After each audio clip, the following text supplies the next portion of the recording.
Welcome to Hear Me Out, the show where presenters are shown slides they've never seen before and have to make a coherent presentation. Today we will hear from Elisa Hernandez.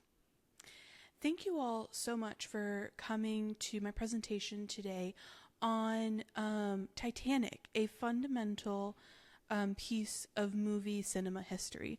So here you can see depicted not the exact necklace that they used in the movie, but the necklace that I argue that should have been used in the movie. And I'll be making my points throughout my presentation today.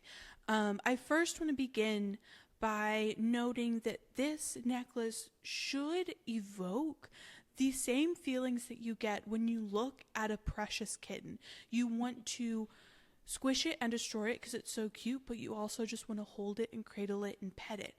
And I would argue that the necklace that was originally used in the film Titanic did not evoke those feelings, but the one I showed at the beginning of my presentation today does evoke those feelings.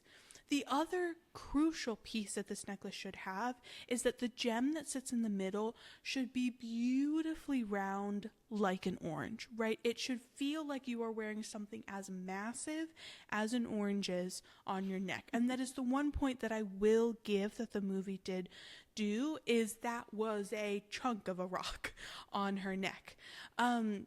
But I think the other fundamental flaw of the Titanic movie was that the necklace didn't tell its own story. It didn't advertise its own sense of being, its own point of view, right? Like that blue necklace with not a bunch of diamonds around it, it wasn't telling us anything from its own perspective as we watch the movie. And I think it's really important that jewelry function in that way. Everything in a movie is the storytelling. It's not just the acting, it's not just the script, it's not just the camera work, right? It's not just the directing, it's not just the editing after the fact or the score.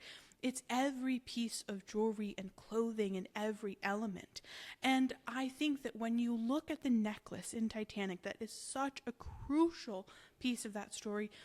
You should look at it and it should leave you feeling like you're a turtle flipped over on its shell with no way of turning yourself upright. Like it should whack you in the face with its beauty, with its complexity. It should make you wonder, where have you been in your life? What travels and adventures have you been on? So that when you see Rose drop it into the ocean at the end, you are heartbroken, not because she's dropping millions and millions and millions and millions and millions of dollars into the bottom of the ocean, but because she is dropping a piece of history itself into the bottom of the ocean. And that is my presentation on why the necklace in Titanic should not have been that one.